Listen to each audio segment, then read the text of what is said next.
Well, greetings, everyone. This is Into the Mist, the after party of the Dice and Dre podcast, where we are going to be chatting about this week's episode and really anything else that y'all want to chat about. We are. I'm Kai. I play Crethan on the show, and we are joined by Rave, who plays Sprocket. Welcome. Hello. How are you doing? I'm good, but there was an episode this week. There was, yes. Yeah, I actually listened to it today. I did actually too. I have to listen to it, to do music, but I've I normally like try to let these like sit for a couple of weeks and then come back to it again after I finish the music and the episode's out. But since we started doing this, I'm like, I guess I'll just listen right away then. Yeah, I kind of have to. Yeah. So this week, what was this week's episode called? That's a good question. I stumped you already. Why Yeah. don't you warn me on these things before you throw the question? Have I ever warned you about it? Have I ever known what I was going to ask next? Let's put it that way. That I can't say. The answer is definitely not. The Vampire, the Witch in the Woodshed. Oh yeah, nice.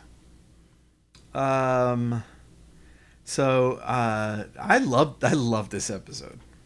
I know fun. I know you love this episode. You've been waiting for this. The fight with the guards in this episode is one of our best. That was just ridiculous. Everything in that fight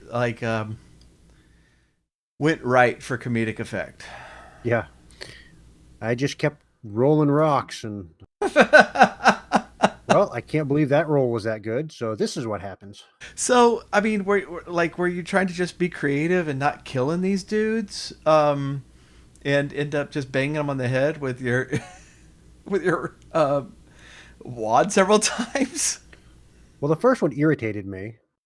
And then when the dice were cooperating and well, might as well keep doing it. Yeah, yeah. And it just kept working. I know. Oh gosh. Yeah, and you can't help but to like get a mental image of this whole fight, of you like ducking and dodging and going in, underneath their legs and then jumping up and smacking them and then putting manacles on their hands and stealing their manacles and then the next guy comes up and just the fact that how like ridiculously angry we made them too. Yeah, I would have thought they'd want to keep that sort of thing quiet. I know. And I was like, I thought for sure that we'd like get away with like just telling them it's like, hey, we won't mention it if you don't mention it. But they're like, no, we'll embarrass ourselves in front of everybody. We don't care as long as you're dead. It was so good. And that was the battle, the one time while waking. Yeah, let's not forget that. While awake, that ensnaring strike worked. And when it worked and it started choking that dude out and you're like, oh my goodness, you're going to kill him. And I'm like, oh my goodness, I'm going to kill him. I was like, I was, I mean, me, not just Crethan as the character, but me as the player was like, no, this is not what I wanted from this spell. I just wanted to be able to escape, not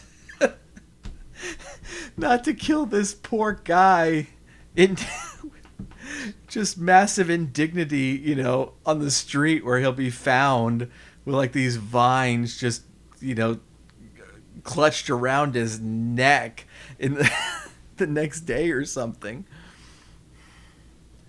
Oh, but yeah, so that was fantastic. We have done well against guards. All of our guard fights have been most entertaining. And immensely humiliating for them. Oh yeah, like one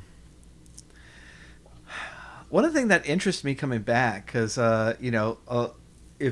I mean if this is your first time like listening to this show, you might not know this, but we recorded this well ahead of time. Hey, Jen, welcome. Thank you for the subscription. I did not, still haven't put the notification on the screen. I am horrible at that. Um, we recorded this a long time ago. I can't remember how long ago. It was a long time ago, like several months. And it interested me, like, at the very end of the episode, how many different paths were open to us. And I was sitting there trying to remember why we picked the path that we did, because I went into, I, being Crethin, went into Valaki with the full intention of going after the hags first. And all of a sudden, we went the opposite direction. Do you remember the thinking behind that, or is that just, hey, the Ravens want us to go this way, so we'll obey Ravens? Yeah, I'm not sure why we decided to go that route. I don't even remember if we discussed it ahead of time or what.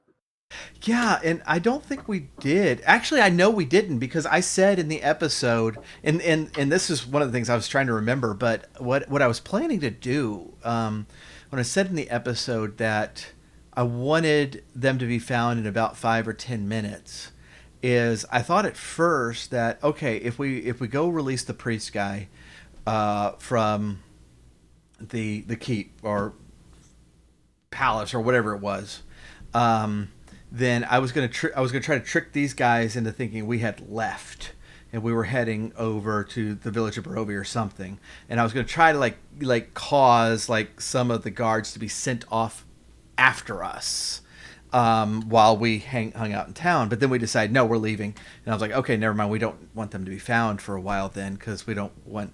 Apparently, Lady Vactor has hounds. I hate to see what kind. Um, and so like I don't think that we had decided where we were going until like the very very end of that episode. um and uh and yeah, it's like, I mean, our specific mission going to Valaki was to cure Crethin of at least one of his ailments, and killing those stupid hags would have done that. And so I don't. Yeah, I wish I remember what caused us to finally decide to just head out and toward Belize instead. But that's what we did. Yeah, I kind of would have liked to tangle with Lady Walker, but we Yeah, decided to go a different path. that was as far as yeah, well, and that's played out in the episode in kind of a funny dialogue where I was arguing with you and you were agreeing with me, and I love that that dialogue. But I was still mad at that priest. Yeah, Because that was kind of a jerk move he did. yeah, and so I like, if y'all don't remember, in season one, when we first learned that Cretha was, basically cursed by these hags, the priest said he could cure us, but we needed to get get the bones back first, and we did so, and then he started demanding like outrageous. And it's not outrageous. I mean, it's the legitimate price for this spell, but it's like he was going back on our agreement, um, which pissed me off pretty good. And I had actually, if you go back and listen to that episode, um, I told him to prepare the spell that we would be back, and he thought I meant I'm going to get money. And what I actually meant was, we're going to go kill these vampires, and then I am going to throw you against the wall until you perform this spell. Because that's what he agreed to, and I am chaotic good. But it never got that far because I died. So that worked out. But yeah, anything else you want to hit before we get to questions? I don't think so. How the mist fight? We never did find out what that was, but that was pretty fun. Yeah, I know Jeff found that I don't want to speak for him. We have not done a post-mortem on this episode. We should, because that is a monster that he found somewhere. It's not in. I don't think it's in the book the Strahd book. I think he found it somewhere else, which was a pretty cool. That was a fun battle. Um, Yeah, everything went our way in that one too. yeah, Up to this point, we'd had a string of just good luck. Oh yeah, that's not gonna last. Spoilers. um, that is one of my favorite moments in the game as a whole, is when Crethin kicks open that box and stabs that vampire, and then I'll show it to the audience if you have kids around, but he does this as the vampire's dying, and it is one of my favorite moments. I had so much fun doing that. um, so that yeah, musically, and I was telling you this earlier. I didn't expect the guard fight to be in this episode. I couldn't remember how long the fight at the church ruins was. I thought it was longer. I did not think we were going to get to the guard fight. I'm glad we did, but I did not prepare music for it, and so I improvised with some music that I had for the. I mean, that was composed for the podcast. You know, I do reuse some of these tracks when appropriate. I thought that song worked out well, but I was I was planning to make something a bit more festive for it, but I just when I realized it was in the episode, I did not have time to make that. So it worked out though. It turned out to be a great fight. The whole scene is great. Otherwise, yeah. You had some questions? Did I lose you? I don't have any questions. Oh, do you want to hit some questions? Oh, that makes more sense. I suppose. How do you hit a question? I'm pretty sure Sprocket would find a way. Maybe.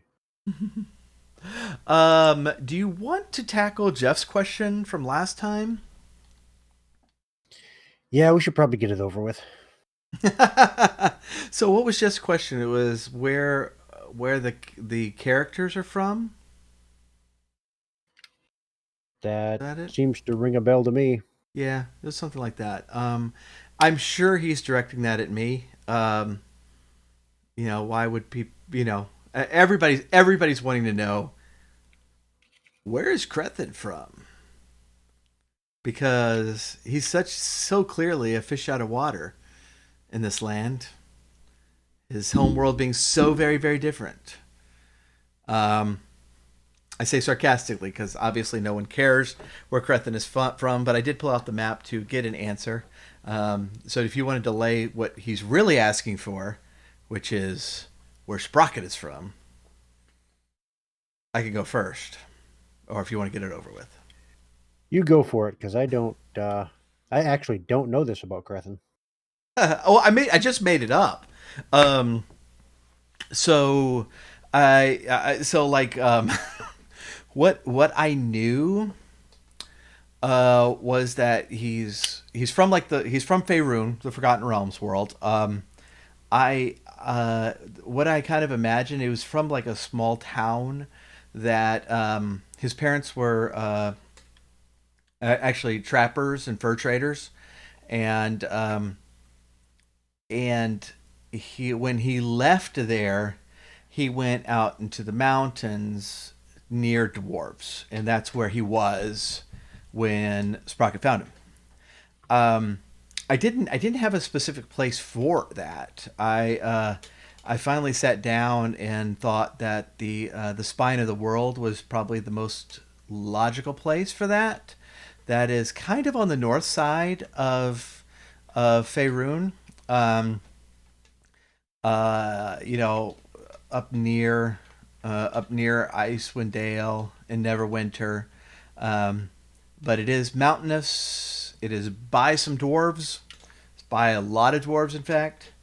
And it just makes sense to me that there would be some fur traders up there wandering about, especially with the kind of barbarian tribes up north would probably be interested in that. So, Spine of the World is where Crethin is from. Cool. And by the way, welcome Jim's friend who is giving us disadvantage on our next roll using our channel points. Well, That's not really going to do anything here, but don't tell Jeff because he probably would do that. Gonna have to use the inspiration point. Right. So Sprocket. Where is Sprocket from? Well, Sprocket is from an extra planar location. Mm-hmm. Kind of like Barovia itself is not part of the Right, yeah. prime material. It's yeah, when I came up with the idea for his home, I was thinking kind of like Gondor, Mm-hmm. only a technological sense. Okay. So it's like a giant mountain in the middle of a vast open plain. Hmm. And there's a long causeway that leads up. Like in Return of the King, where Gondor has the what's the word I'm looking for? The outcropping where Denethor fell from. Oh, So yeah. that outcropping basically stretches into a long causeway that slopes down to the ground. Oh, cool. Okay. And that's the only way into the city because it's surrounded by a giant chasm. Nice. And it's like a technological utopia. Hmm. So a lot of steampunk and Nice. Yeah. magnets and electricity. Nice. So I mean, is this like a gnomish? Is that the term? Gnomish No, nation, or is this actually, mixed? it's mixed. Okay. All races, they're they all get along well. Nice. Now, do I remember right that and most of our viewers, except Jen, won't know this, but do I remember right that your character in Dragonlance is from the same place? Yes, Okay, so it's like that same city, not just like a you know random barbarian tribe. I know you're not actually a barbarian, but you know what I mean. They're not yep, like some plain walker thing. Interesting. yeah. I had this idea for a location for years now, Mm-hmm. and it sounds kind of strange, probably, but part of the inspiration for it was the song "High Hopes" by Pink Floyd, Okay. and I'm Nice. sure I totally missed the point of the song itself, but it just conjured up these images. I quoted extensively from a Mid Lake song in our Christmas episode. That was not a Christmas song or a Dungeons and Dragons song or anything like that. Why not? Sure. Oh gosh. Um. So that is cool. Okay, so do you want to get into like why did he end up in Faerun? Did he I just don't wander? actually. He just wandered out and it's like this sound looks interesting. He was part of a caravan Yeah. because the city is able to produce most things it needs, but they do send out traders and stuff. Okay. And he was off with that caravan, and then suddenly the mists came, and he finds himself all alone. Hmm. Interesting. Interesting. Well, very nice. Which is to say, I didn't actually flesh out that portion of his backstory. Hey, I decided on Spine of the World um like earlier this week. So Perfect. I like started off the game. I was one of those players that has like the 7 pages of backstory, and I very quickly threw most of it away because I thought some advice Jeff gave me that I thought was very, very good was to not to cling to any of it too tightly. That if and let until it is said in game, it's not canon, and feel free to adjust it around. So I had this whole backstory that is no longer part of the part of Grethen's backstory because I've changed it along the way. But I guess now Spine of the World is canon. I haven't said it in game. I think this is close enough. It's close. Yeah. this is this is EU. This is expanded universe. We got a couple of questions from Jen. What has been your favorite area so far? Which I thought was a fantastic question. Ooh, you start while I think on that one. Yeah, and we're gonna have to say, obviously that we're gonna talk about stuff that is aired, because I'll say, stuff that's coming up are actually some of my favorite areas. I think the stuff that's coming up is really good. Um, that that being said, um, I I loved I loved the Wizard's Tower on the lake, and I wish we did more. I wish we could have dug into its secrets more. But I thought that whole thing was just a fun area, um, especially just being overrun by by werewolves. There may or may not be a dragon around. There's a dragon there. Possibly not in our game, but there's a dragon there. And but I think my favorite area was Kresik after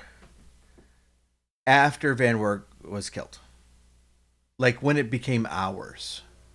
I thought that was a lot, and we were trying to defend it from the werewolves. I thought that was a ton of fun, and That was a great fight. yeah, it was a great fight. It was just it Both was times we recorded it. right. Yeah, exactly. Um, and this is another thing that I wish we had more time to do, but just starting to make it our own, and that this is a safe haven, uh, and we are transforming it. Um, you are removing the need to slaughter people in order to run the generator. You know, uh, I mean, just like just the fact that like we find Saint Markovia's bones, and Irina immediately loots it to wear her clothes. Is like, no, this is ours now.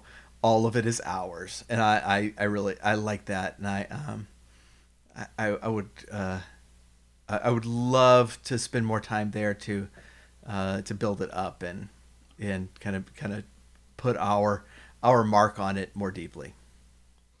Yeah, well, that's really the thing in like video game RPGs Hmm. is finding your base of operations and being able to expand it Yeah, and seeing how things change.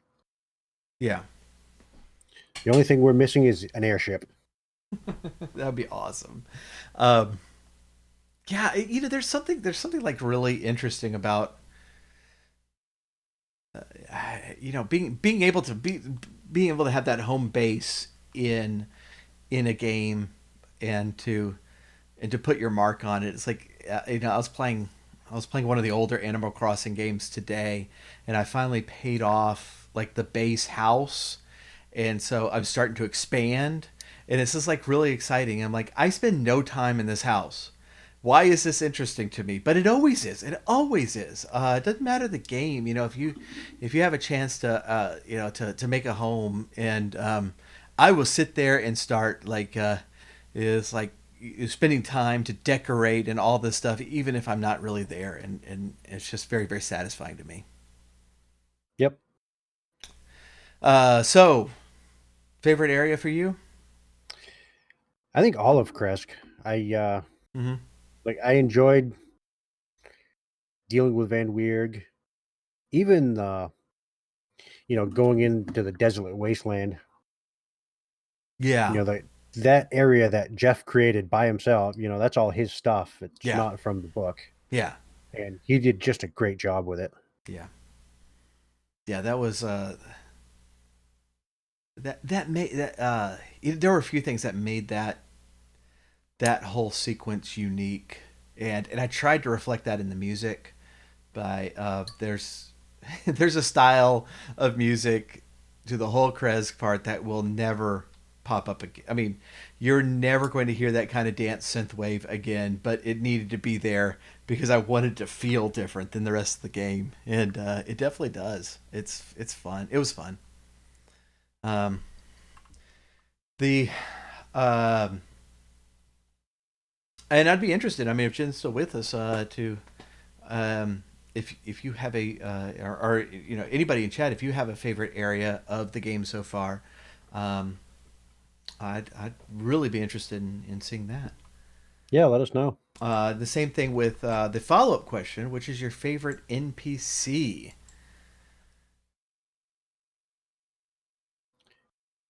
Let's see. Blinsky was fantastic. um, I Even Strahd as what was he calling himself when we first met? oh yeah yeah gosh, I can't remember. Oh, he was fantastic in that whole sequence.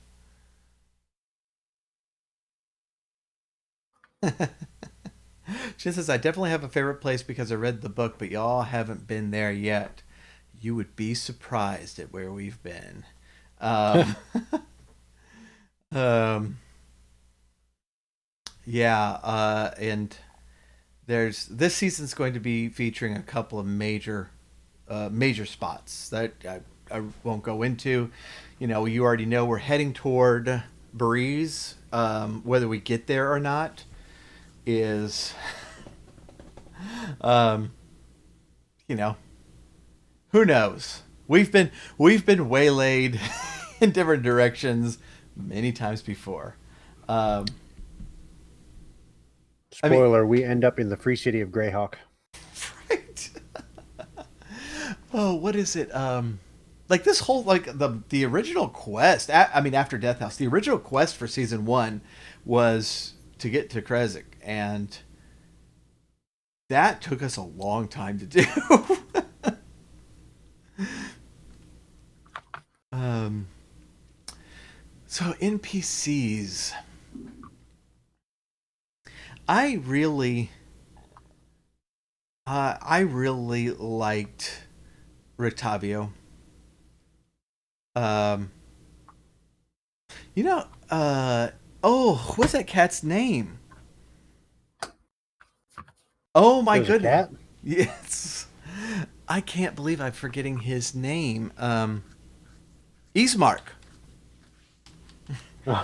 Me Don't start saying you liked Ismark. me as a player, I love Ismark. I love Ismark for exactly the reason because Krethin hates Ismark. Um, I think he's a great character, and I don't think Jeff is playing him like he is in the book because I've heard about other adventurers that like take like he's an NPC for the party, and I'm like he is like a sniveling coward. There is no way he's coming. And just the fact that he is so incompetent in our game, and he like I mean he doesn't care at all about the job, about his job. He's hyper focused on one thing only, and that's getting his sister to safety. and he hasn't even bothered. Like his like half the town is making fun of him. The other half of the town are complete drug addicts. He doesn't care. He doesn't care a bit. I mean, and this is his job to care. But that it's just he strikes me as somebody as somebody realistic that he just doesn't have any heart left. It's just one of those things. It's like if he can get Irina to safety, then he's going to feel like he accomplished something, even though he's not the one doing it. He's just getting random strangers that he's never met to do it. Um, in the end, and I love that about him because he feels real, and that's exactly why Crethin hates him, because he's he's such a just bum coward, um, that I really like that. Um, okay, he reminds me of, like, there's a part in the Dark Tower series of Stephen King books that Roland comes into the real world, and he meets Stephen King in the 70s or 90s or somewhere like that, and he hates Stephen King with a violent passion, to the point that, like, so when somebody gives him a Stephen King book and says, "Look, man, a lot of your answers are in here. Just read the book." He just throws the book away. He won't look at it because he hates King so much, and uh, that's kind of the way Crethin feels about Ismark, and also one of the reasons that I personally like him. But um, I really love Rictavio, for for how much he never got to tell us, like how many secrets he took to his grave. Um, and, like, I mean, just I was literally thinking, walking out of the meeting we had, we're going to the Wizard's Tower, and I'm like, I am going to spend the entire trip to this Wizard's Tower asking him questions just to find out more. And then he up and dies, and I think that's actually great, because he had so much knowledge that we didn't know, and he's such a paranoid guy, um, with with so many problems of his own, that he, like, literally didn't trust us enough to tell us, and I think that was pretty cool. Yeah, he was certainly fun. Yeah. Um, oh, Well, the last now, one I was going to mention just real quick is, the Mardikovs, like, especially with the revelations that they're, were ravens and all the stuff that they're doing.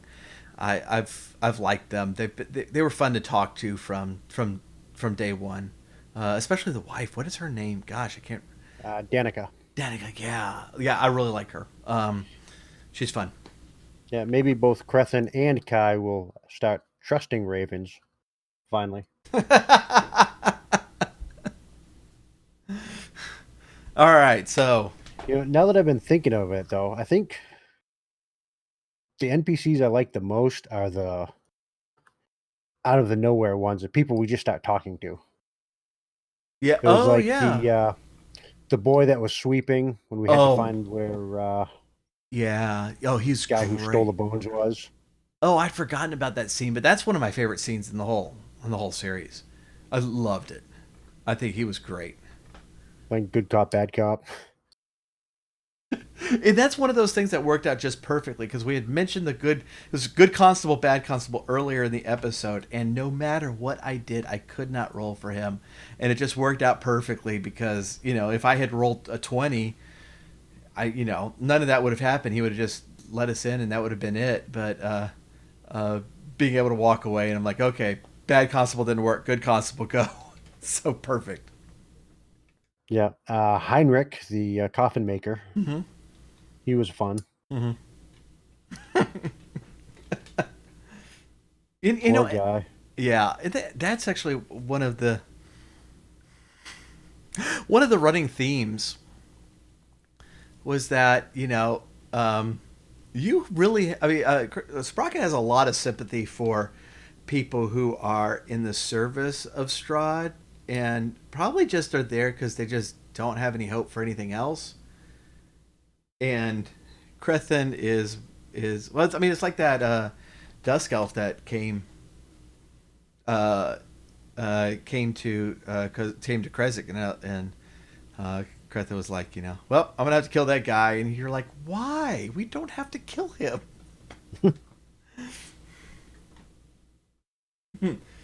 But yeah, he was good. Yeah. Um, Sprocket, the voice of reason. That's not a good situation.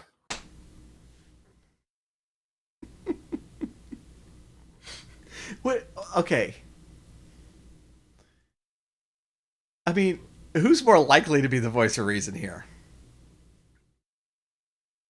Irina. Irina, yeah, and Irina took herself out of the equation, and so that's probably why season 2 gets so dark, is because we don't have a voice of reason anymore. Well, if someone would get speak with animals, I was thinking the same thing. It's like Gizmo would definitely be the voice of reason. I should have joking with Jen earlier today that uh, uh, that Gizmo um, is actually a polymorph wizard, and he turns back to his normal self, and then kills Strahd for us in the next episode. I was thinking specifically Elminster, the wizard, but I would not. I honestly I don't. I'm not convinced that he's not that. could be Mordenkainen. Hmm. I think that's one of the cards that can be drawn. Yes, Mordenkainen is in Barovia somewhere. Um, so it could be him. My early D&D days were all Greyhawk, so Nice, I have a fondness for him. nice, nice. Um, there was a video. There was a video I watched about running running Death House and making it more interesting than the book, because I have opinions about Death House in the book. Most of them have to do with the shadows. Some of them have to do with the final confrontation. But he was talking about running Death House, and this video came after us. But I do understand, if I remember right, that the idea for Gizmo was like on the Reddit subreddit or whatever they call it. I'm not on Reddit, or something like that. But he actually mentioned the same thing, putting a dog in that particular room. But he went into the background that this was actually a dog from the village of Barovia, and the dog's master had gone missing, and so the dog was out looking for his master that he'll never find. And I don't know. I don't necessarily know that Gizmo has the same origin because I haven't picked up that spell yet. Um, I will on the next level up probably. But silly me, I had to go and take level and fighter instead of ranger. but but yeah, I still have that in the back of my mind that at any moment that dog is just going to start glowing with this unearthly magical glow and then turn into a person and just start scolding us for how dumb we've been the whole time. Yeah, that could be a scary thought. But he does stick around. Yeah. At least we know that he's not actually Strahd. because that would be an incredibly great twist. But Gizmo was around during the battle against Strahd, and so that wouldn't make any sense. Yes, we have seen them both in the same place at the same time. Um. So, Dave, I don't think we had very many questions this time. Did we have any others that you ran across? Jeff asked, "What is Crethin and Sprocket's greatest fear?" Asking for a friend. I responded, "Winning suddenly and decisively against Strahd is my greatest fear." I don't think he bought it. Uh, Sprocket is deathly afraid of finding or being given large amounts of magical items. Well, you don't have to. You don't have to worry about that. Yeah, tell me about it. Oh man. Um, you have a magical gun that might explode at any second. Always fun. Always fun. Um, And those glasses he got recently, yeah, and those have those been are amazing. those have been a great one. Yes, that was a great one. Uh, I should mention, like, like, Jeff put the Moon Touch sword in for Crethin because Crethin's human, and that we go into a lot of dark places. And Jeff, like me, I hate magical items that are magical in just that they're a plus one item. You know, it's like if they're magical, let them do something. Um, uh, it's so he wanted the sword to like do something besides just be a plus one, and so he was like, "Oh, this would be a good one for Krethin. That way he has a light because if y'all remember the sword lights up it in like this kind of moon tinted glow." And then I immediately lose my eyes. Like as soon as I get that sword, I immediately lose my eyes. So now it's just a plus one sword because you don't need the glow. Do you have dark vision or Yes, I think so. dark vision? Yeah, Gnomes. and Krethin has dark now. Well, it's not dark vision, but it's I can see in the dark. It's Daredevil vision. Daredevil vision. Yes. Um, and so yeah, it's just a plus one sword now, which is hilarious. Um, and Yeah, oh my yeah. favorite magic item has got to be the trench coat of holding. Oh yeah, that's I mean, do you keep up with the random crap that you have? Oh, I don't have a clue. Which works because neither does Sprocket. Well, every once in a while you'll pull out something that I had forgotten about. Like when you pulled out the manacles, I'd forgotten about those. Um, Oh yeah, some things I do mark down. yeah. The one that I keep, I can't remember if we ever actually detected magic on it. I don't think it's actually magical. Is you kept the orb from Death House I that the think we statue of did check Strahd, it. yeah, the statue of Strahd was holding, and it's nothing, but it might be something fun to chuck at somebody at some point. Um, Yeah, I'd actually had an idea to use it to intimidate Heinrich, the coffin maker, at one point, and then it just never happened. yeah, that'd be I was fun. going to put it on the bench next to him after he was tied up to it Yeah. and explain to him that, have you ever seen a fireball spell? This jar contains a fireball, and we can cause it to detonate from a distance. So if you Nice, get out of line, I'm going to leave it here, and if you get out of line, it's going to go boom. nice. So That's maybe I'll be able to pull that out at some point right. if we ever That'd have be to good. take another hostage. Yeah. I think you still have. Now, are things preserved in that pocket dimension that you got there? Is that I don't dream? believe so. It's just another. That dream pastry is just pretty much toast at this point. Yeah, I'm sure. Um, It's in here somewhere. Hold on, let me look. what else was there? I'm trying to remember. Uh, yeah, he had some great stuff in there. Um, I was trying to whenever we listened to these episodes, I was like, oh yeah, we got some of those scrolls. I don't, I can't use any of them. Um, but I hope I wrote those down. Maybe I should actually check real quick. Um, 'Cause I am not great about putting stuff on my character sheet.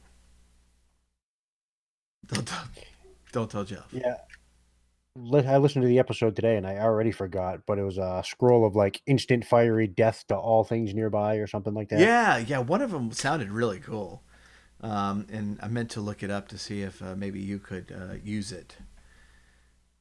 Um, which is a good clue to people that we did not use it in season two. Yeah. But Yeah, I would say if Sprocket could, I think just the way his mind works, reading a scroll to him would be like an instruction manual on how to build something. yeah, So he wouldn't actually use the scroll, he'd make a device because yeah, these arcane writings that they tell me what to build. right. Yeah, yeah, exactly. That's just the way his mind works. Hmm. All right. Well, well, cool. So, Sounds like Gizmo is barking in the background. yeah, Welcome, Gizmo. Good to hear from you. I think he's over down on the ground out of this balcony somewhere. He's probably chasing after some guards. Yeah. I mean, it's really nice of Strahd to let us do this on the balcony here of Ravenloft Castle, considering we're his enemy now. See, this is why we accepted the invitation to dinner. Right. He's like, yeah, I've got the studio you can use.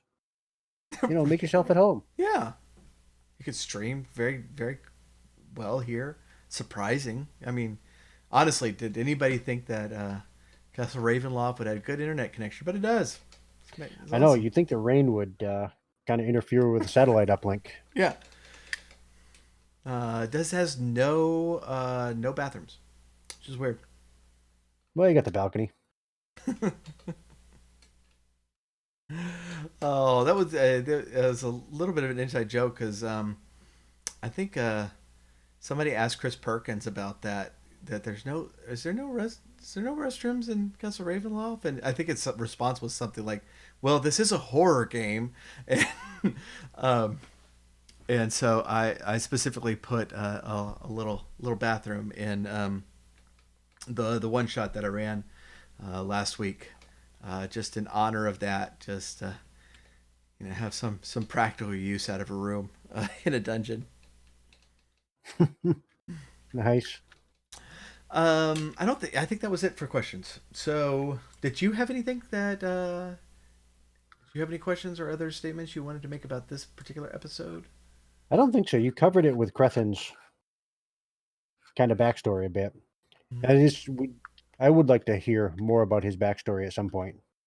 Hmm. Then what? Did I have to put it down? Um. Oh my goodness.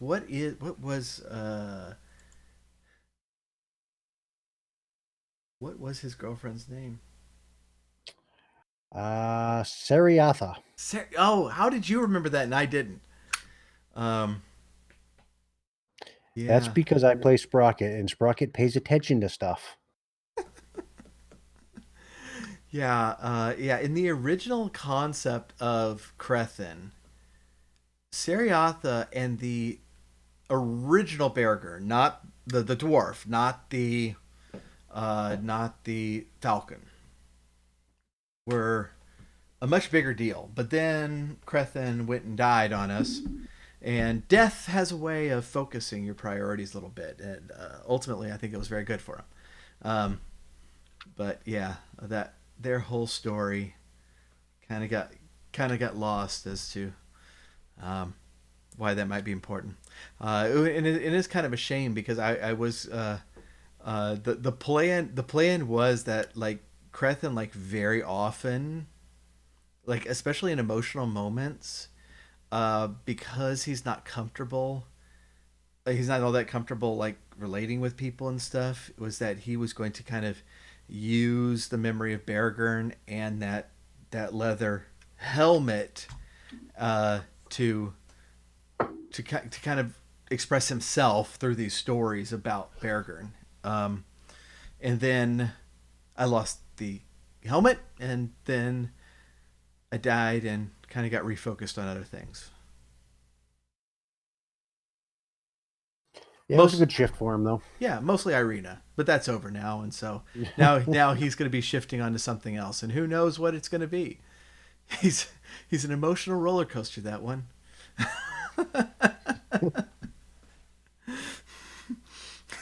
Every time I play, I'm just like, please don't make Crethin an annoying edge lord, or just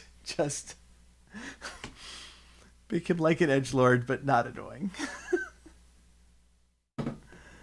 So I guess we'll wrap it up there, unless anybody in chat had a question they wanted to throw out before we go.